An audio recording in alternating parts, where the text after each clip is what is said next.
Okay, welcome to section 8.5, centripetal acceleration and tangential acceleration. We're going to be using the formula centripetal acceleration equals radius times angular velocity squared.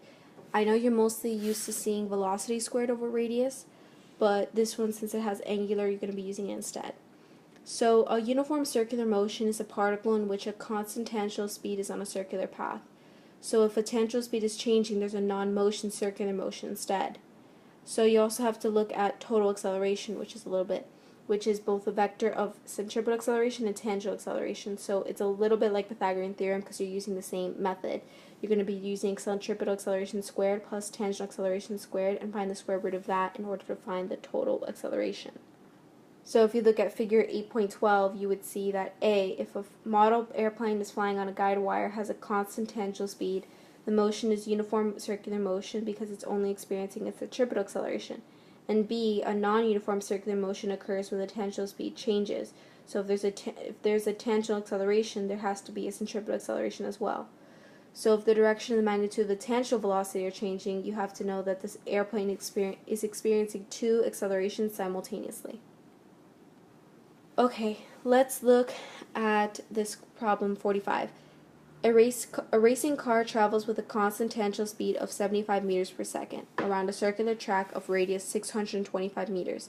Find A, the magnitude of the car's total acceleration, and B, the direction of its total acceleration relative to the radial direction. So if the car is traveling with constant speed, its tangential acceleration has to be 0. So the centripetal of the car can be found. If the acceleration is 0, then it has to be equal to the radial.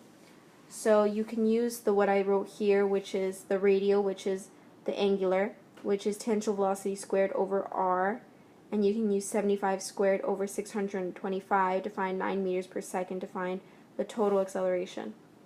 So also you can tell by the way it was written using positives that if the total acceleration is the same direction as its acceleration in radial, it's going to make it radially inward.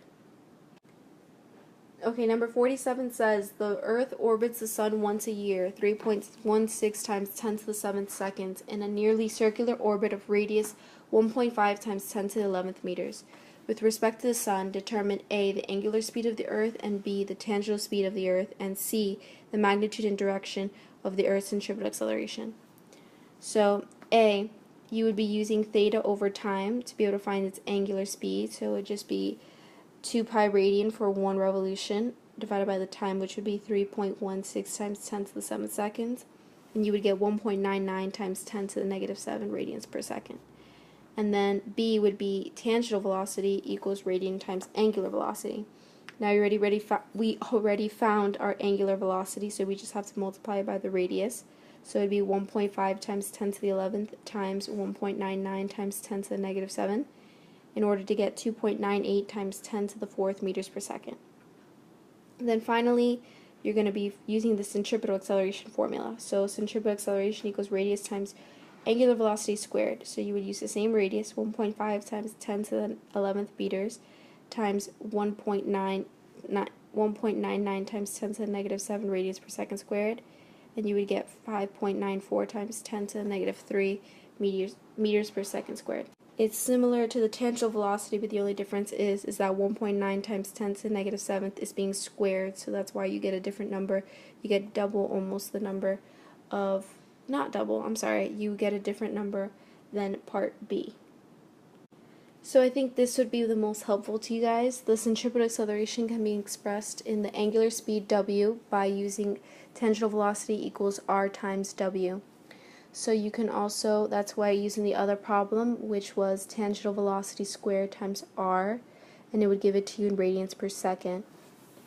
And also, this also shows you how to find the tangentials. To find the degree, you would get the tangential over acceleration, so tan theta equals tangential acceleration over centripetal acceleration, and then it also shows you the 3 other formulas when you're using centripetal acceleration. And I think if you stick by this paper and you use those formulas, then you'll understand centripetal acceleration.